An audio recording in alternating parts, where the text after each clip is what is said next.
Part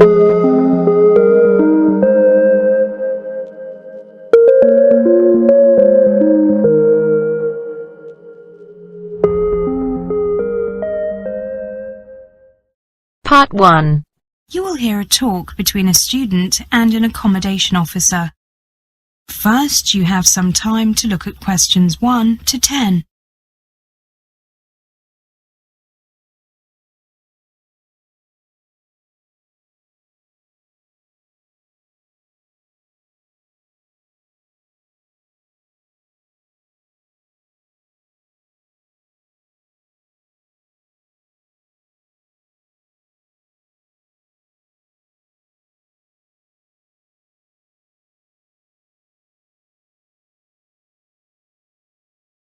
Now listen carefully and answer questions 1 to 10. Hello, how may I help you? Hello, my name is Martina Bila. I made an appointment to see you at 10 o'clock. I'm a little early. Is that okay? No problem. We're not very busy at the moment. You said on the phone that you weren't happy with your accommodation and were thinking of changing. That's right. May I ask what the problem is exactly? To be honest, there's more than one problem. The main problem is that the accommodation is further than I imagined from the university. I see. And the other problem or problems? The other problem is that the landlady is quite a heavy smoker. I'm a non-smoker and I'm afraid that I find it quite unpleasant. I'm sorry about that. Weren't you given the option of accommodation with smokers or non-smokers? I'm afraid that's really my fault. I don't mind light smokers, but I didn't get my accommodation organised very much in advance, so most of the accommodation had gone by the time I applied.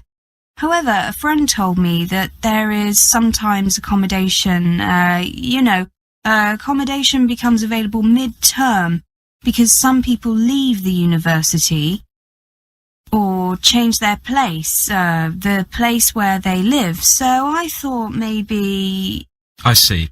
Yes, it is important to arrange accommodation well in advance, though it isn't always possible. However, your friend was correct.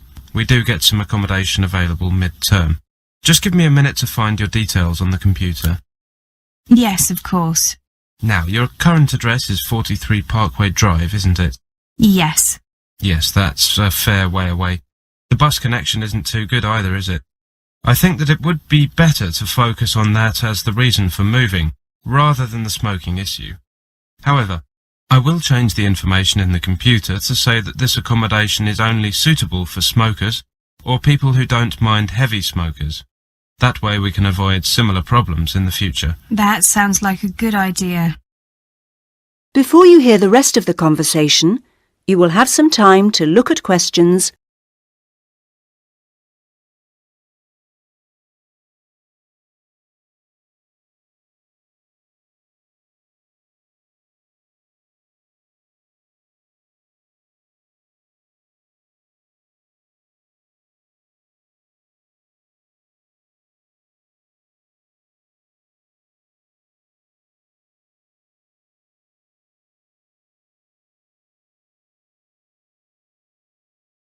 Now, the good news is that there is plenty of accommodation available nearer the university.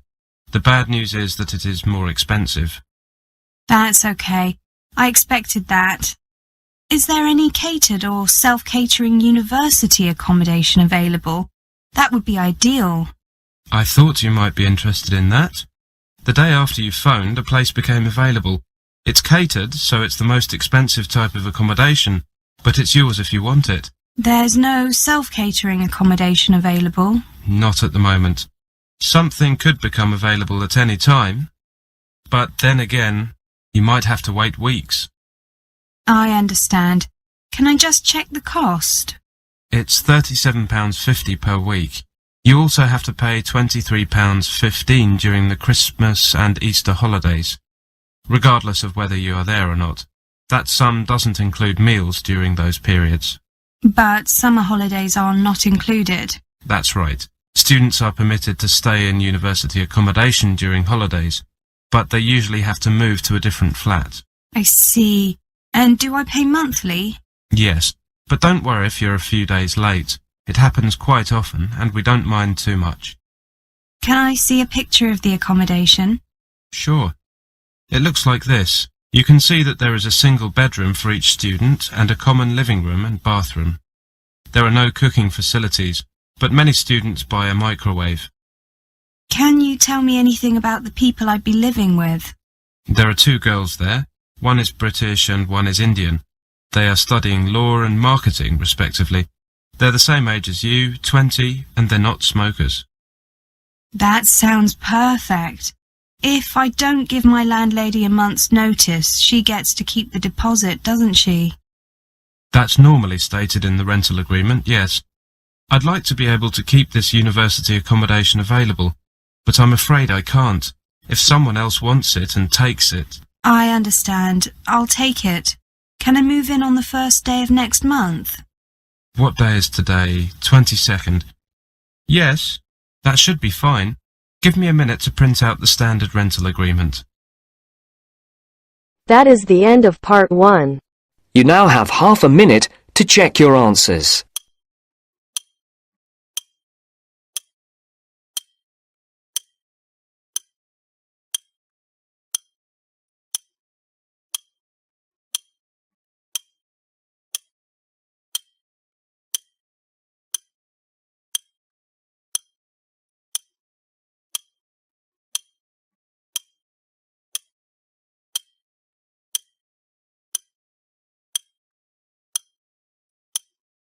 Now turns to part 2. Part 2. You'll hear a lecture. First, you have some time to look at questions 11 to 20.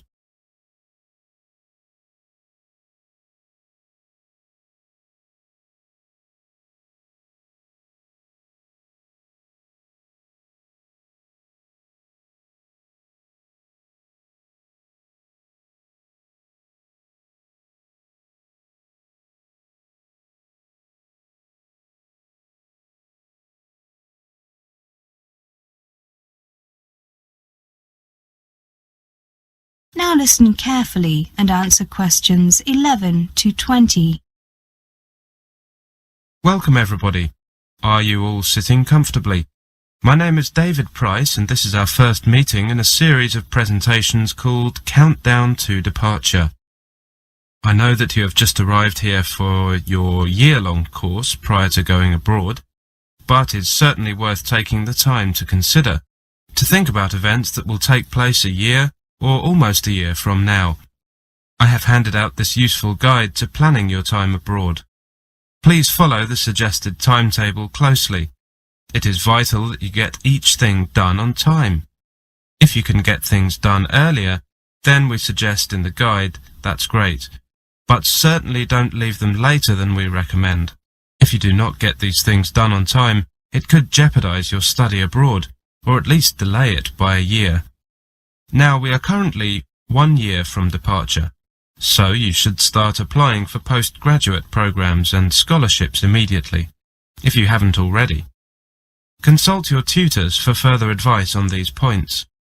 You should also calculate a rough estimate of your study and living expenses and consider how to pay for them. We'll be looking at that in more detail during the next meeting. You should start arranging accommodation abroad as soon as you have accepted a place on a course. Arranging accommodation can be a rather bureaucratic procedure and can take a while. At the same time, ask the university about your options for paying your fees. The next point on your timetable is 6 months before you leave. At that point, you need to check your passport, and if you are going to need a new one, deal with that immediately. Remember that your passport might need to be valid for the whole of the period you intend to be abroad, but that you can often renew your passport at your embassy in the country where you are studying. In any case, your passport needs to be valid for at least 6 months after you enter the country where you intend to study.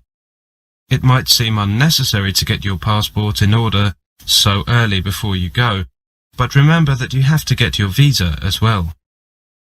You should do that around 6 months before leaving too. Bear in mind one final simple point. Make sure that your passport has a few empty pages left for visas and stamps. Before you hear the rest of the conversation, You will have some time to look at questions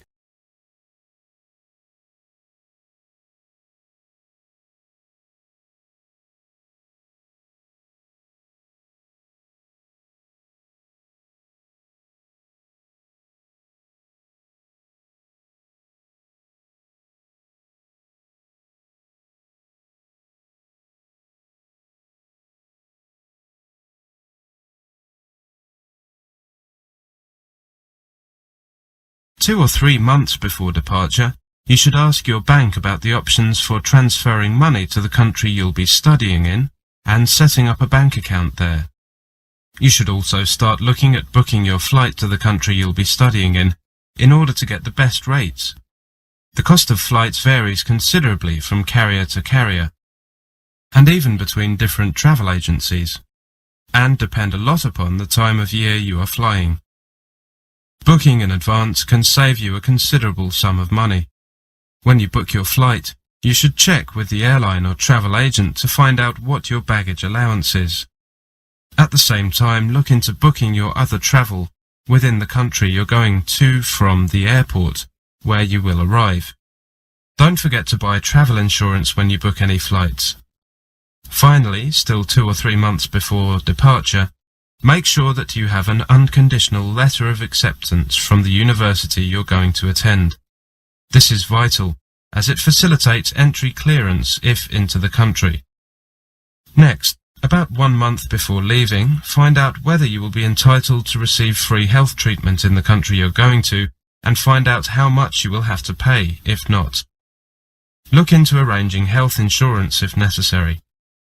Also, buy currency and traveller's checks to cover your first few weeks in the country.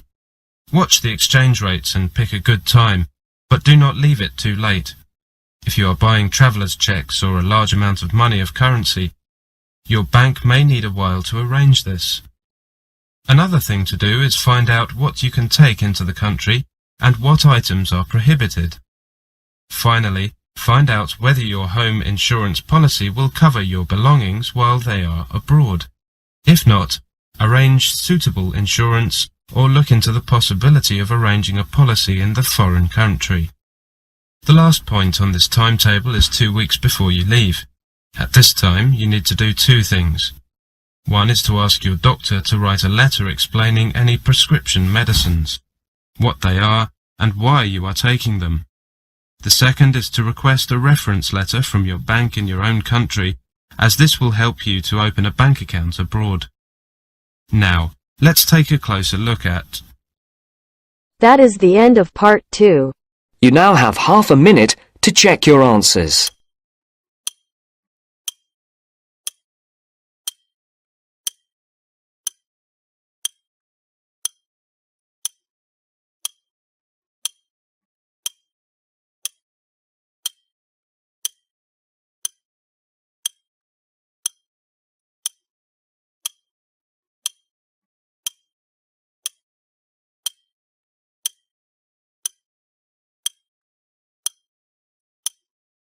Now turns to part 3.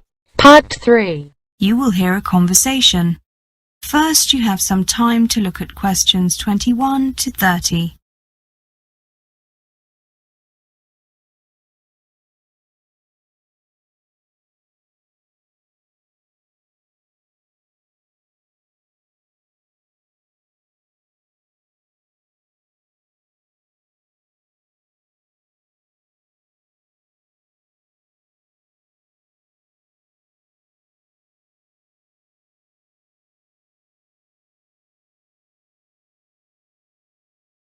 Now listen carefully and answer questions 21 to 30.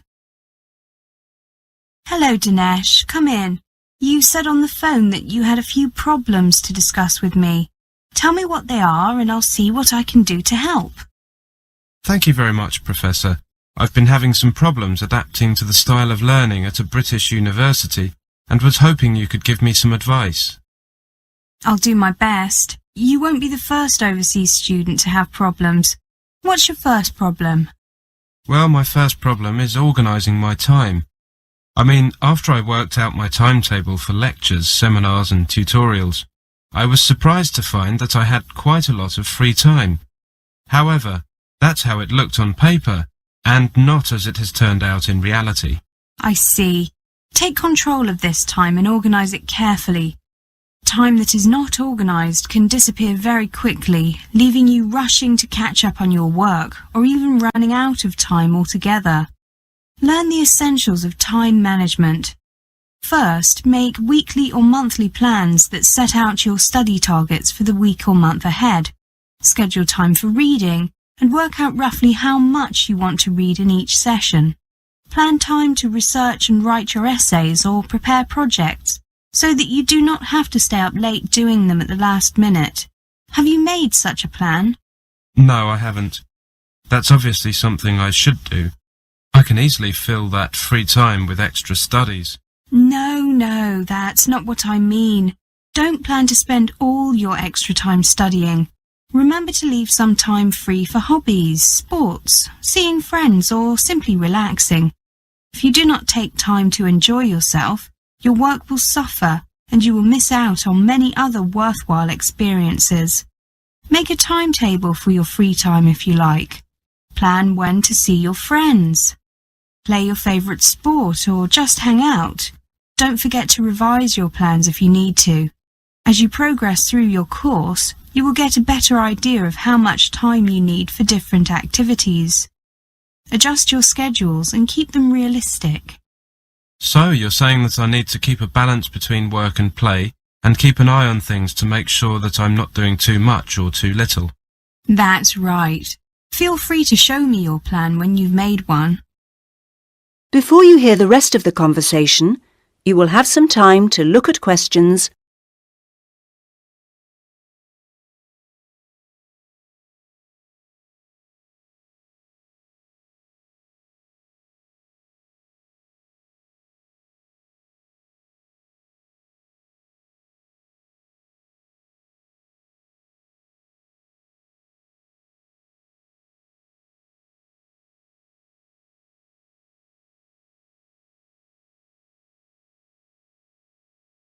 Thank you. My next problem is coping with my course. Living abroad in a new environment makes studying more challenging than usual. I'm worried about my progress and about how I will cope with examinations. These concerns are natural, but do not let them overwhelm you. Here are 2 simple ways you can stay in control of your studies. First, ask for regular meetings with your tutor. In your case, that's me, to review your progress and discuss any problems. You're doing that now, so you've taken the first step. Let me know if you are having any language difficulties, though in your case that seems doubtful. As you are probably aware, there is a language centre here where all students can use language learning materials, but it's probably not of much use to you. Second, why not try to form a mutual support group with other international students to discuss common challenges and to share useful ideas? This can be particularly helpful if you find the teaching methods very different from those you have experienced before. Another type of support group could be other students in your subject area. Get together with students on similar courses to discuss the issues, swap ideas, and give each other support. Yes, the second idea is particularly good. As you know, there are not so many overseas students on this course, but I know some other students from my country on other courses here. I think that I feel overwhelmed because I have set myself unrealistic goals. Just talking to you has made me realize that I need to take a more realistic approach and put my problems into perspective. Just remember that whatever concerns you may have about new learning methods, managing your time or handling your workload, there is someone here who can help. I'm happy to be that person. All you have to do is ask. Hopefully I can offer you a practical solution. Thank you very much. There is one other thing. When we had the orientation, the International Student Advisor mentioned a book that's available from the campus bookshop. It's not specifically for overseas students, but she said it was useful. I didn't write it down. You wouldn't happen to know the book I mean, would you? I know it. I recommend it. It's called Learn How to Learn by David Warner. I'm popping over to the bookshop myself now. Perhaps we could go together. That is the end of part 3. You now have half a minute to check your answers.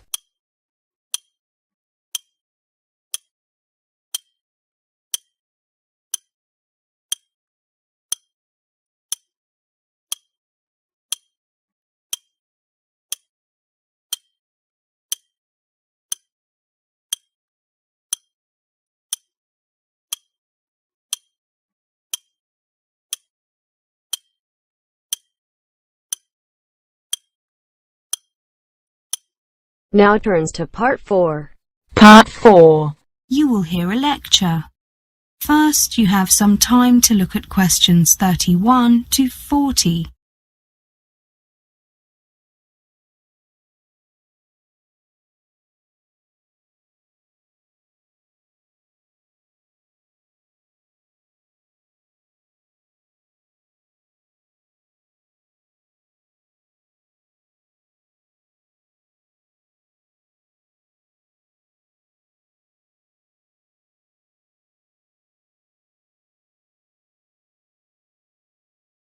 Now listen carefully and answer questions 31 to 40.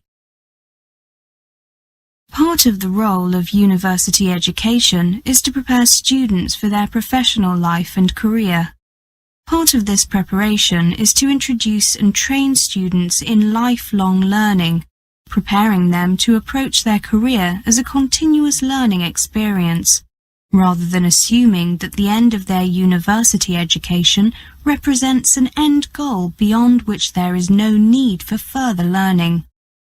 Therefore, students are encouraged to develop as independent learners. An independent learner is one who takes responsibility for his or her own learning and is not always dependent on teacher being available to guide and correct. Such a student sets their own learning goals, makes their own decisions as to when and how to study for these goals, and also evaluates their own progress and develops further goals. This is not always easy for students, particularly those whose secondary education has been very teacher-focused, with teaching conducted mainly in lecture format and with little opportunity for the students to take any control of the learning process. At university, while much teaching is conducted via lectures, students are expected to become increasingly independent in their learning. Departments approach this issue in a number of ways. For example, they might provide personal mentors.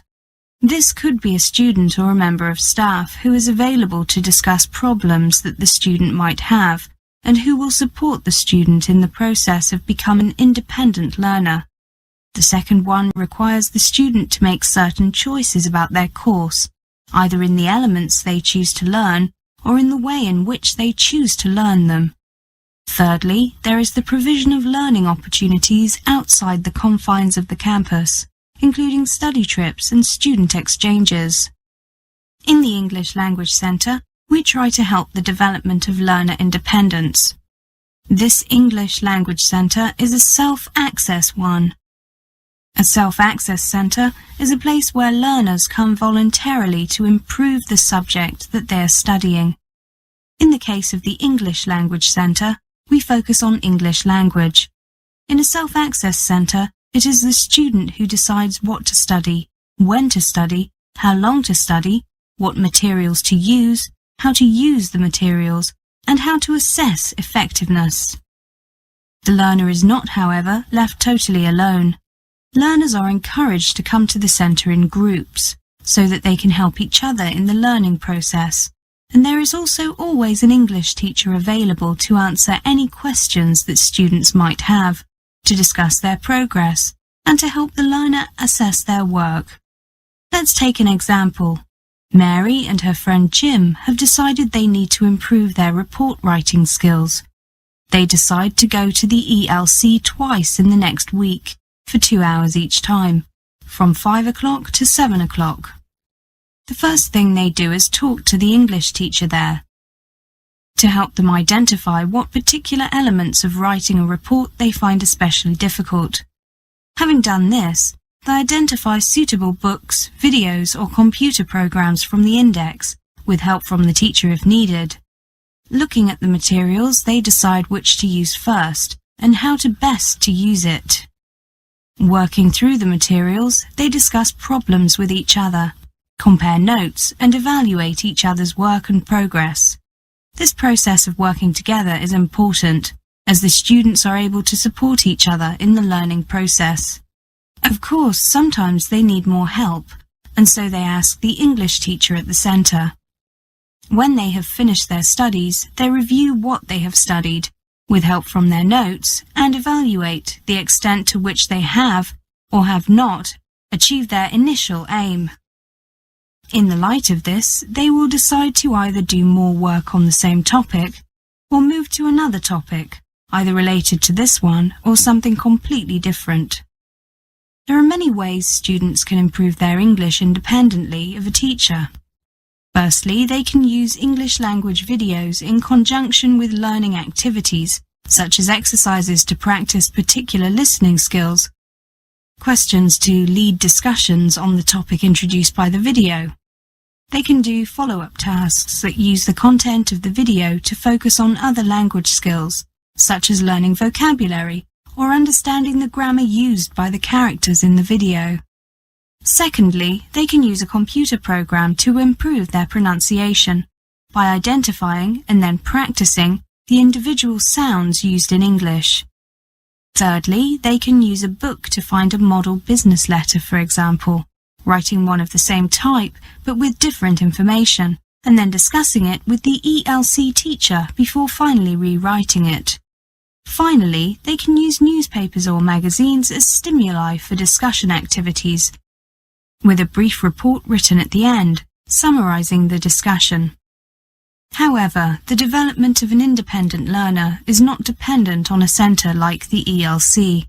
Within the university, as well as within individual departments, the library, the Student Affairs Office and the Student Union all provide a range of opportunities for the student to develop as an independent learner. Outside the campus, the opportunities are both physical and virtual. Physical ones include libraries, museums and other centres, as well as various special interest groups. In the virtual world of the Internet, the opportunities are both global and vast. To conclude, in a world in which change is central to our continued survival, the professional must have the adaptability and flexibility of a lifelong learner. A lifelong learner must be an independent learner, able to take responsibility for all stages of the learning process. It is the student's responsibility to take advantage of the various opportunities on offer. That is the end of part 4. You now have half a minute to check your answers.